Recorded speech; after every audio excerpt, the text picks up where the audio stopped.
You've just entered the No Delusion Zone. I'm David DeBatto. Today, my very special guest is Ben Hodges. Ben is a retired U.S. Army Lieutenant General and former commander of U.S. Army Europe. Since his retirement, he's been a consultant to NATO, the European Union, several international NGOs, and he can be seen as an expert guest on Russia, NATO, and the war in Ukraine at conferences and on podcasts internationally every day and usually several times a day. So it's my great pleasure to welcome back to the No Delusion Zone, Ben Hodges. Welcome, Ben. Dave, thank you once again for the privilege. Yes, well, again, you are a busy man, and I do appreciate you taking the time to talk with us. As I briefly said off air, voices like yours are really important right now for a whole host of reasons. I won't get into specifics, but I'm just glad to have you on. I do appreciate your considered opinion, your experience talking about those things of which you know about, because too many people, as you know, on the internet talk about things that they don't have a clue. So thank you. I'm not going to start off with the 800-pound gorilla in the room, which is the actions taken over the last 2 weeks by the Trump administration. We will circle around and get back to that a little bit later. But first, I would like to have you give my viewers give me your status, your opinion on the current status of the situation on the ground right now in Ukraine. Well, of course, if you're a Ukrainian soldier or company commander out in the far eastern part of Ukraine defending Pokrovsk, it's hell. I mean, you're getting pounded by Russian artillery and rockets, and you're facing multiple attacks throughout the day. There's drones are up, so it's very difficult, and you're probably exhausted. But if you can step back, climb out of the trench and step back from that for a moment and look at the whole map and think about where we are after almost 3 years since the start of the full-scale invasion and 11 years since the start of the war itself, to see that Russia, with every advantage, still only controls about 20% of Ukraine after losing hundreds of thousands of killed and wounded. And I mean, everybody's aware of the losses that Russia has suffered. That's incredible. And that's without the West committing to helping Ukraine even win. That's the part that's so amazing but frustrating. We talked about we'll stay with you for as long as it takes, but we never committed to helping them actually win. And we now know that the previous administration's goal was to avoid escalation and to don't let Ukraine lose, but don't let Russia collapse. And so here we are now in a situation that where the war, I think, actually could have ended last year. So on the negative side, you don't see a breakthrough happening. Ukrainian's going to win anytime soon. On the positive side, there's no way that Russia can actually win. Their only hope for the Russians is that the West totally quits. So we just turn our back, not just the US, but that all of Europe would do that. And I think the Kremlin knows that. So they're hoping for some kind of negotiated outcome where they get to keep everything that he took. And then the West can say, okay, good, the fighting stopped, and then we move on to something else. That's what the Russians are hoping for. One last thing I would mention, in so many different areas, with help from the West, but Ukraine's defense industry has increased. They are hammering Russian oil and gas infrastructure. So even though we are not doing a good job of stopping the flow of Russian oil to India and China, Ukrainians are going after that infrastructure, which will have an impact. And then, of course, their counteroffensive that they launched back in August into the Kursk Oblast of Russia. Here we are, almost that's 6, 7 months since they did it. They still control a big chunk of the Kursk Oblast, and Russia has not been able to dislodge them, not completely. So a lot of things I think actually are better for Ukraine than how it's often portrayed in the press. Well, I agree with you, and I want to get to a couple of those points right now. The press, the Western press, for any number of different reasons, always presents a picture of doom and gloom in terms of the Ukrainian military. They always seem to want to stress what great advances, what great victories, what great strides the Russian military is making in Ukraine, and making it appear on almost a daily basis as if the Russian or the Ukrainian military is about to collapse.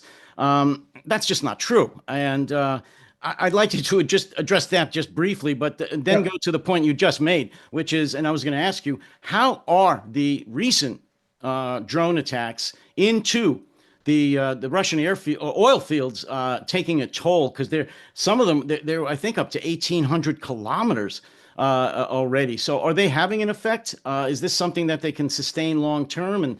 And just talk about that if you could. The Okay. misrepresentation by the Western press and the drone attacks on the oil fields. So first of all, maps are so important, and some newspapers will use a map. The Institute for the Study of War is one of the best sources of good maps. I'm sure most of your listeners pay attention or look at those maps, but it's useful to step back from it and see where the fighting is, and it's always this kind of sliver of Ukraine that's contested. The rest of, 80% of Ukraine is still under Ukrainian control, the vast majority of the country. It's this eastern sort of sliver. And for some reason, in a lot of press covers, they'll talk about the strategic village or the strategic city of what. I mean, the overuse of the word strategic makes you think, oh my God. And then you realize this, these how many little villages are considered strategic by people that are not really sure what that word means. If it's strategic, if you control it, it has an impact on the outcome of the war. I mean, it affects the outcome. And there's no way that all these little towns and villages are strategic. Surely some of them may be an important crossroads, or maybe it will make it more difficult for Ukrainian forces to resupply. That's not strategic. It ain't Uh, Stalingrad. no, it's not. Now, um, you know, February last year, I was at the Munich Security Conference when the city of Avdiivka was finally captured by the Russians after many, many months of fighting and casualties. And people were walking around, oh my God, Avdiivka has fallen. When you look at a map, Avdiivka is almost as far east in Ukraine as you can be. It's almost in Russia. And so that was a year ago, and here we are now. The strategic city of Pokrovsk is the Russians have been threatening it for months. Pokrovsk is 60 kilometers from Avdiivka. So in a year, and after hundreds of thousands of casualties, the Russians have gone about 55 kilometers. So this is not exactly Marshal Zhukov type operational maneuver. And then somewhere the other day I read something that said the Russians had captured or seized 3,600 square kilometers of Ukrainian territory. And for an American that doesn't deal in kilometers, you're like, man, that sounds like a lot. But then you go, wait a minute, 3,600, that's 60 times 60. So 60 kilometers by 60 kilometers is 3,600 square kilometers.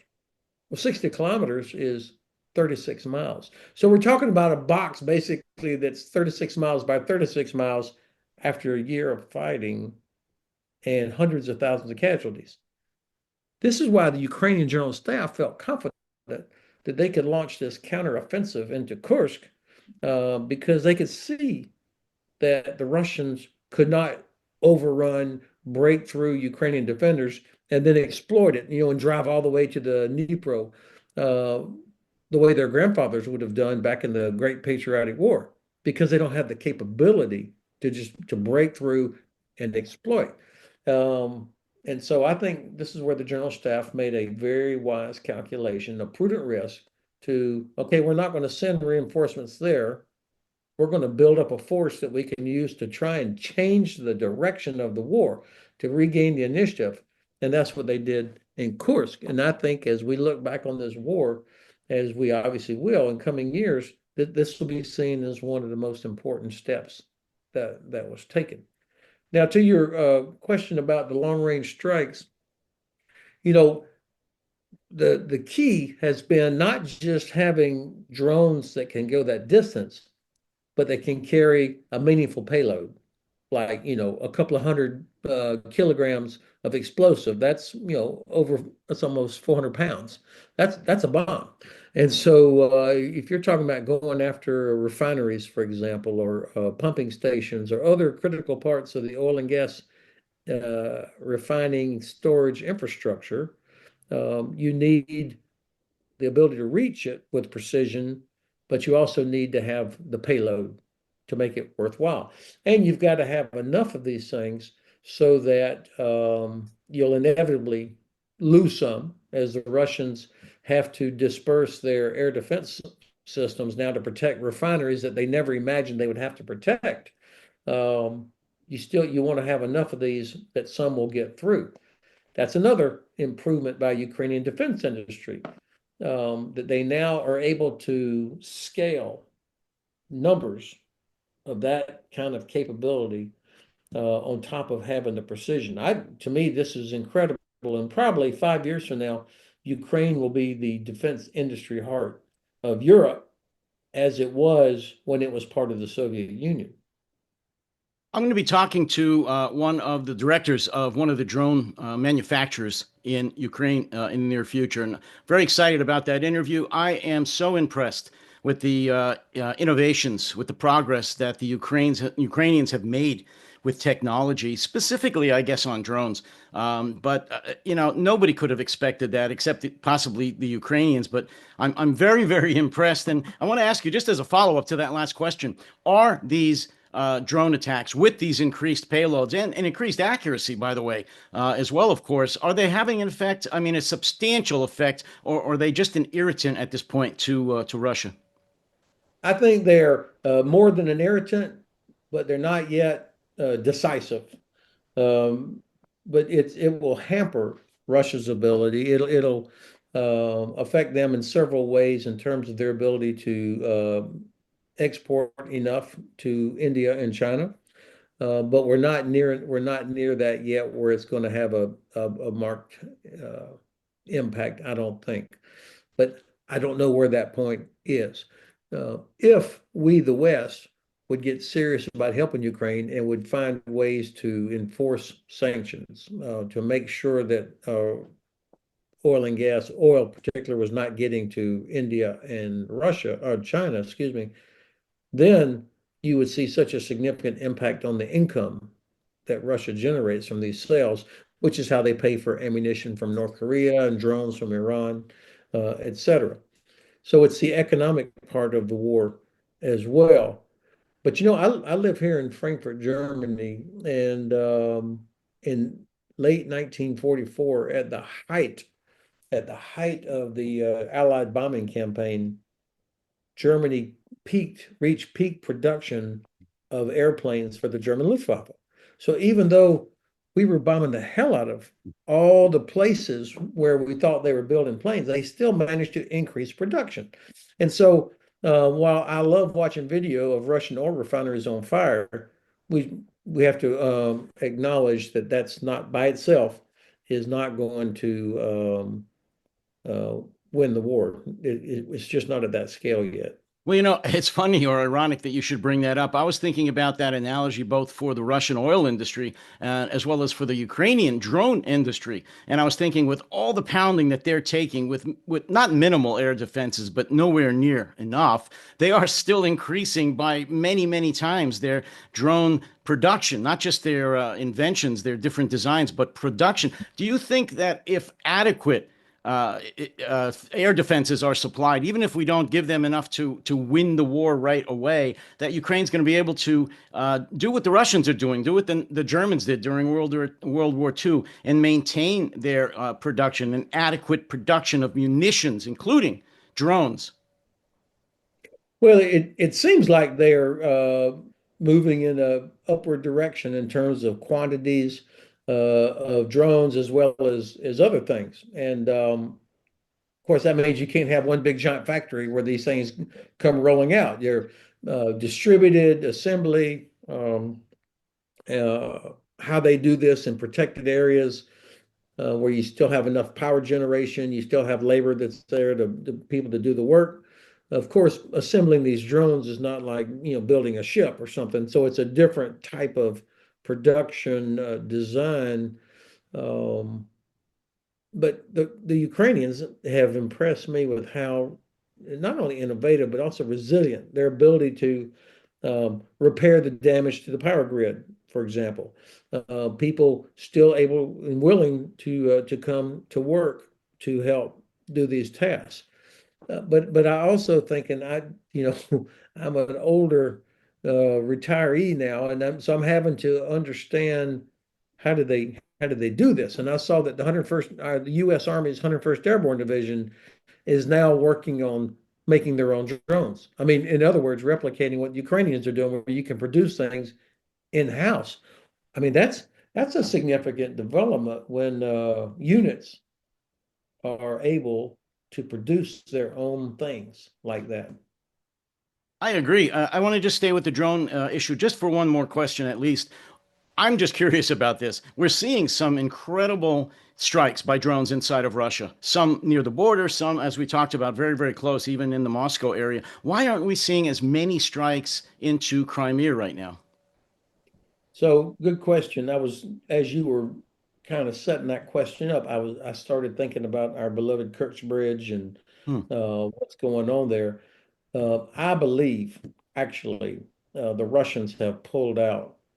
I can't confirm this because I stay away from classified sources, but my sense is that most of what the Russian Navy and Air Force had operating out of Crimea has in fact um, been withdrawn, relocated, because it was so vulnerable. I mean, there's nowhere to hide. Every taxi driver in Kiev knows where everything is in Sevastopol and in the port and in the airfield, and of course, it's all within range. And so I think the Russians, uh,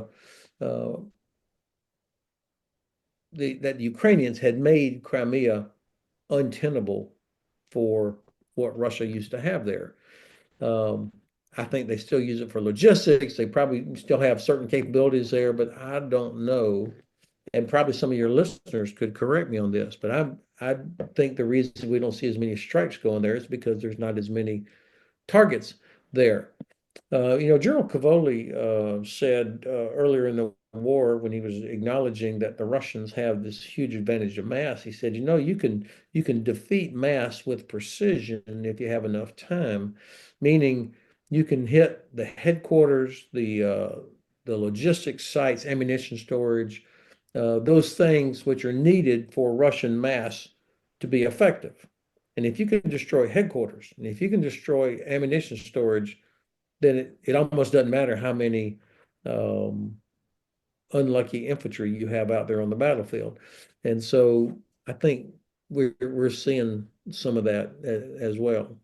Well, Ben, you've always said correctly, I believe, that Crimea is the key, that Ukraine needs to take Crimea back. I believe, well, I hope that they will if things go the right way. Let me ask you this: based on what you just said, it would seem to me, and correct me if you think I'm wrong, that if that is the case, what you just said, that Russia has pulled out many, many of its capabilities in Crimea, logistics or even manpower, certainly their fleet, it would seem that with a not minimal support or a minimal mission, that Crimea is ripe for the taking if it was properly supported, more so now than it ever has been since 2022.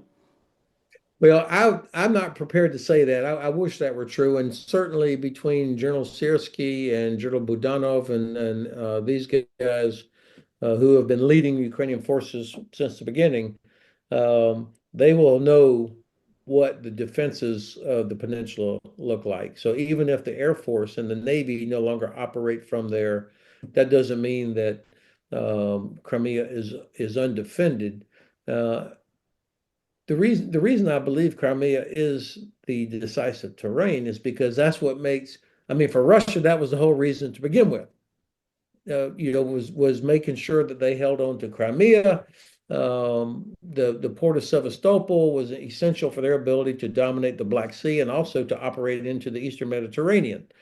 Um, that being the decisive terrain and the objective for them, I think that's still the case. I can't even imagine reconstruction of Ukraine with Russia still controlling Crimea. Um, Ukraine's economic future will be affected by who controls Crimea. So I'm sure that this is on the minds of everybody in Kiev, especially as we start talking about the possibility of negotiations. Unfortunately, from what I hear people talking about, it's always, the Russians could keep what they have now as if it's all the same, but Crimea is not the same as Donetsk, or Luhansk. I mean, it's such a unique place, and the Ukrainians know that even if we don't.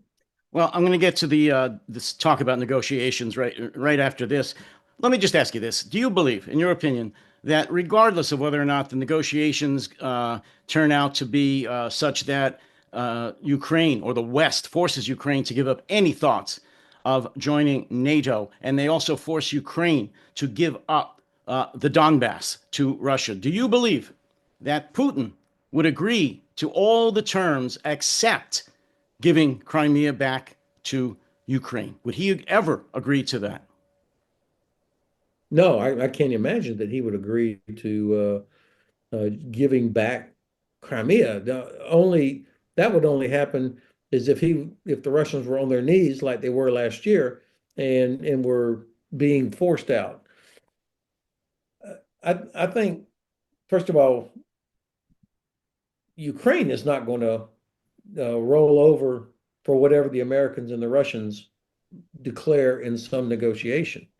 I mean, this is more than just, you can't make a deal about Ukraine without Ukraine. I mean, they're going to be involved. And while Ukrainians, I'm sure, realize that um, they may not get exactly what they want out of this, I think also more than two-thirds of Ukrainians are unwilling to accept a settlement that kind of where they're forced to give up territory, their future in NATO is denied, all those kind of things. They're not going to be part of a bad deal, and nor should they be. And so I think the notion somehow that Putin and President Trump are going to force Ukrainians to do something, I think is a false notion. And there are quite a few European countries also that are not prepared to see that happen because they will pay a huge price as well. So that's a long answer to a good question. It's hard to imagine that Putin would, in a negotiated settlement, say, "Yeah, we weren't serious about Crimea after all." Well, I need to get to the whole issue of negotiated settlements. I mean, that's arguably the most important issue going on right now in terms of the Ukraine war, NATO, the European Union, and even the United States. I know that you have great respect for retired General Kellogg, who is Trump's envoy for the peace process, negotiations, what have you, with Ukraine and Russia. However, I just want to quote something that he has said recently. He believes that if Ukraine refuses to participate in the talks, the U.S. would halt support for Kiev. General Kellogg advocates postponing Ukraine's NATO membership for the foreseeable future, but does not propose leaving Ukraine defenseless. Instead, he suggests replacing membership with a broad, controlled security agreement similar to those those the U.S. maintains with Israel and Taiwan. I want to talk about Secretary of State Marco Rubio's statements in just a moment, but let's stay with General Kellogg for right now. I never had anything negative to say about whatever I read about General Kellogg. I had great respect for him. I don't agree with these statements. I believe he's mouthing the party line here, which he kind of has to do right now. He's working for President Trump. But to say that he also advocates NATO or Ukraine not having membership in NATO, I think is a huge mistake and you've said this several times, to telegraph the intent of not having Ukraine in NATO by the West, I think is a grave error. What are your thoughts on this? Why would you give up that before negotiations have even started? I mean, that makes no sense to me. That's one of the things that the Russians want more than anything else is some sort of ability to influence what other nations do, particularly when it comes to Ukraine joining the alliance. So I don't understand that as a negotiating tactic to hand over. Just like I also did not understand President Biden back in late 2021 saying no U.S. boots on the ground in Ukraine. Why would you say that? I mean, uh, so now the problem with all these conversations about negotiations is that it's not really clear what's our strategic desired outcome. I mean, what negotiate to do what? And what all I hear about is we got to stop the fighting. It's terrible. It's, young men on both sides are dying. You got to stop the fight. That's not an end state. That's the height of naivety if you think that getting a ceasefire in Ukraine, as long as Vladimir Putin is still in power and his type of regime remains in power, that's the end of the fighting. I mean, that means we have learned nothing over the last 20 years of him being in power. So I think making it clear what our desired end state is, you have to get that right first. And it should have, and also keeping in mind that Ukraine is not an island. It is a large European country on the Black Sea, neighbored to several NATO allies, as well as Belarus and Russia. And the Black Sea is an increasingly important body of water itself. So this is a very strategically important region. And I don't know that the administration has fixed in their mind yet exactly what they want. Now, we do see things like a few weeks ago, Senator Lindsey Graham talked about, how all these incredible, the mineral wealth that's under the ground in Ukraine, that we want that. And then yesterday there was an article that came out talking about, well, maybe, if Ukraine gives us access to all the lithium and other things that are under the ground there in return for what we're doing to help them. So I think thinking strategically about the region needs to be part of this. And of course, we're not alone. There are allies, other European countries that have a real interest in how this turns out. If we choose to lose, and I use that phrase, that came from a George Will op-ed a couple of days ago in the Post, where he talked about, if we choose to lose, meaning if we choose not to help Ukraine and allow Russia to get what they want, that will be our fault. And European countries will pay the price for it because there'll be millions more Ukrainian refugees headed into Poland, Romania, Germany, and other parts of Europe. And that will be a real problem for the societies and the economies here. I couldn't agree with you more that negotiating this out in public and tipping your hand before you've actually sat down with the Kremlin is insane. I don't know if any major conflict has ever been negotiated or played out like this before. It's just crazy. I just want to add one sentence I should have read before. And also the time. And why don't we put a timeline? Like first 24 hours saying nobody believed that, but now it's 100 days. Like, Yes. okay, so you're telling the other side you're on Yeah. the clock, Yeah. and they say, okay, well, we were here before you, we'll be here after you. So I don't get this from supposedly these great deal makers. Well, why don't they put a video camera behind the doors of the closed doors meeting so it could be streamed live on the internet?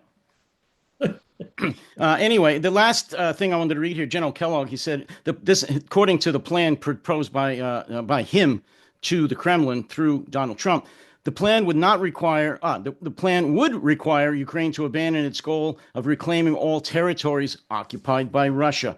I want to move on to Senator Marco Rubio. I actually had some respect for prior senator from Florida, Marco Rubio. I thought he was a decent candidate to be the Secretary of State. I've changed my mind. Secretary Marco Rubio now, and I just want to read a very few quotes here on this is on Ukraine. The dishonesty lies in the fact that we somehow made the people believe that Ukraine could not only defeat Russia, but also destroy it, pushing them back to have how the world looked in 2012 or 2014 before the Russians seized Crimea and other territories. According to him, this led to funding a deadlocked, prolonged war. And as a result, Secretary Rubio said, for the past year and a half, What we've been asked to do is fund the prolonged and deadlocked conflict where human suffering continues.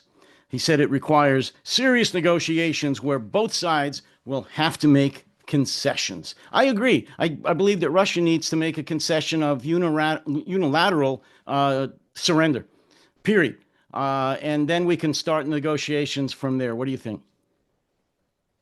Well, um, I reject, first of all, the notion that somehow uh, that Ukraine could not and cannot actually push Russia back to the 1991 borders that everybody had recognized, including Russia, by the way. We haven't even tried. I mean, the equipment, Bradley fighting vehicles, which the Ukrainians love, those were introduced to the Army when I was a lieutenant. It's like 45 years ago. So it's not like we're giving up all our best stuff. And we're certainly not giving enough for it to be decisive. We've been taking our time. We never committed to actually helping them win. We've been And giving so them M113s, and a whole bunch of those. Um, so also a good vehicle for Lieutenant Hodges back in 1981. oh yeah, I Uh, loved it. Yeah, then. So and we haven't used our economic tools. I mean, think about what the Biden administration waited to do until the very end when they finally put sanctions on the so-called Russian shadow fleet that is being used to get oil to India and China. Why didn't we do that from the very beginning? Why do we have these ridiculous restrictions on Ukraine using weapons that we gave them, but you can't use them against airfields that are being used to bomb Ukraine. So I don't understand why there's just continuing disbelief. It was in the Biden administration and now in the Trump administration. It's a disbelief. There's no way that Ukraine can win. It's impossible. When in fact, actually, Russia is in big trouble. And President Trump said it himself the other day in the Oval Office when he talked about, I'm going to do Putin a favor. I'm going to get him to the negotiating table because he is ruining Russia right now. So even he acknowledged that they're in big trouble. And I mean, if your primary source of ammunition is North Korea, that tells you something. I agree. I mean, look what, and you've said this repeatedly, look at what Ukraine has done with one arm tied behind its back. I mean, and I think I've seen you say this in other interviews recently. For about 6, 7 months, the United States held up all of the, I think it was $60 billion worth of aid, of military aid that we approved in Congress. And Ukraine still held its own. It didn't collapse. It didn't go very far, but it still held its own, including what it had taken in Kursk.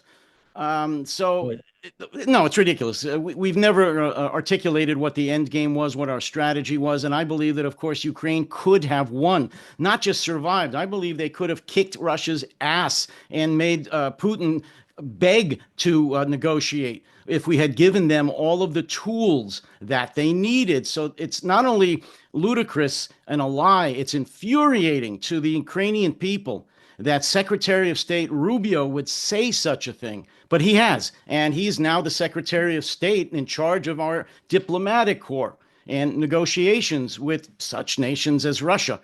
I'm going to leave it at that because I know you've got to run pretty soon.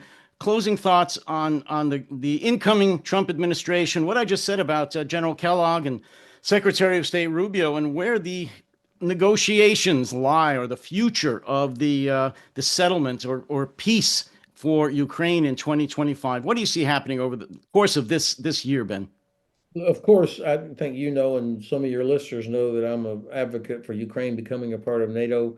The alliance would get better the day Ukraine joined. I mean, to get hundreds of thousands of well-trained, experienced troops that stopped Russia into the alliance, we would be stronger immediately. And there's hair on that, but we could figure out how to do this if there was strong American leadership and commitment. Now, the Russians won't like it, but that's not a reason not to do it. In fact, that's a reason to do it. Um, there's a lot of talk about peacekeeping force, something that would go into Ukraine and who should be in it, how big it should be. All of this is classic putting the cart before the horse. If you don't know what kind of peace are you enforcing? What's it going to look like?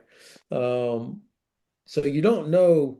You can't say, well, it's going to be 50,000 or 200,000 or however many until you know what they're supposed to do. Um, on the high end, if it's going to be like a zone of separation that would run from the northern border of Ukraine down to the Black Sea, that's about 500 kilometers, and it needs to be wide enough that artillery can't shoot all the way across it. I mean, that's generally the kind of planning factor. So now you're talking about 200,000 troops. That's a lot to keep them, Russians and Ukrainians, apart. Um, Different formats, agreements would lead to different type forces. My point is, anybody that's already saying it's going to be 200,000 without knowing what to do what, it has it backwards. Secondly, whatever it is, it cannot be blue helmeted guys with pistols coming from someplace that's not a serious warfighting country. And so the composition of this force, whatever nations contribute to it, they have to have a very clear mission statement. They have to have very clear unity of command, and they have to have rules of engagement that allow them to use force. And the Russians will test this thing immediately, because just like they completely walked all over the OSCE monitors of Minsk 1 and Minsk 2 ceasefires, that's what they will do. They do it in Georgia. And so the peacekeeping force has to be joint, with meaning air, land, sea, special forces. It has to have long range strike. It has to have counter drone capabilities. And it has to be a real deterrent force that the Russians will not want to test. And by the way, the air and missile defense for this thing needs to be in place before they ever go into country. These are big decisions, and that's why I think it is so important that we don't get this thing out of order, that you clearly identify what is the purpose, what is the end state that you want these young women and men, who ultimately that's will be out there doing it, that you want them to do. I lied. I have one brief question. I'm still under the 45 minutes here. Even if we decided, or NATO decided, and Ukraine agreed to do a no-fly zone and kind of an iron dome thing where we weren't going, not going to have boots on the ground, but we're not going to allow artillery or aircraft launched missiles to come into Ukraine. That still won't work, because you've got to take out those the aircraft and the artillery inside of Russia, where they're coming from. We're not going to be able to do it just by sitting inside of Ukraine. Am I correct? Yeah. Now, what I could see is U.S., Polish, British, German, Romanian air defense systems firing from those countries, able to hit incoming missiles. But when you start talking over the western part of Ukraine, I mean, that to some extent that would be feasible. Where you get into a problem is if you end up with Western aircraft or systems shooting down Russian aircraft. I'm not against that, but that needs to be not an accident, but a deliberate choice. And if you're doing that, then we're in a different set of circumstances anyhow. But I don't see any problem with us being there to shoot down incoming missiles. But when you talk about a no-fly zone, and you've probably got some Air Force experts out there in your audience, they will immediately tell you, say, well, wait a minute, if you want U.S. or NATO aircraft up top uh, defending the skies to enforce a no-fly zone, that means you have to go after the enemy's air defense, which will probably be inside Russia. And you also have to be prepared to go in and pick up a pilot who has been shot down, which could also very likely be inside Russia. If you're not willing to do those things, then we should not think about putting our women and men up in the air to do a mission that's going to be doomed to failure.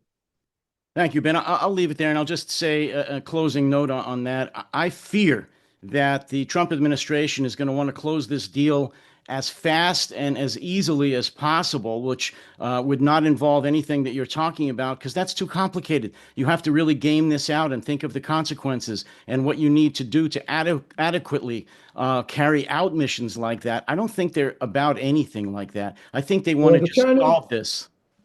the Chinese are absolutely watching. Oh, They're yeah. looking, Yeah. do we have the political will as well as the capability to do these things that we say are so important? But if they see that we're trying to get in and out with Ukraine as quickly as possible so we can, do other things, the Russians are just going to wait us out, and then the Chinese will see that we really don't have that political will. Yeah, just let any of my viewers read anything about the preparations, the Chinese preparations for their invasion fleet for Taiwan that have been happening for weeks and months right now and have increased recently. I'll leave it at that. Ben Hodges, Lieutenant General, retired U.S. Army, former U.S. Commander of U.S. Army Europe. As always, a pleasure having you here. And let's do this again very soon. And you take care and stay safe, Ben. All right, Dave, thank you very much once again for the privilege. If you just enjoyed the previous podcast with Lieutenant General Ben Hodges, then please hit the subscribe button and tell others about this channel and have them subscribe, because in these dark times, we really need all the help that we can get. When I say we, I mean the few voices out here that are, how shall I say, the opposition to what's going on right now, both in the United States and throughout Europe. We have an extremist, far right, how shall I say, government in place here, what I call an oligarchy. Yes, the United States has just fallen. The democracy of the United States has just fallen. And we are now an oligarchy. So the few voices out here like mine are under siege. Many of them are actually under threat, real threat, not just of their professional livelihoods, but of their physical harm, their lives, and those to their families, just for speaking out. Yeah, that's really what's going on. So we need your help. Please hit the subscribe button. Tell everyone you know who is opposed to this dictatorship here in America and the far right extremists that are starting to win elections in Europe. Tell them about this channel and channels like this.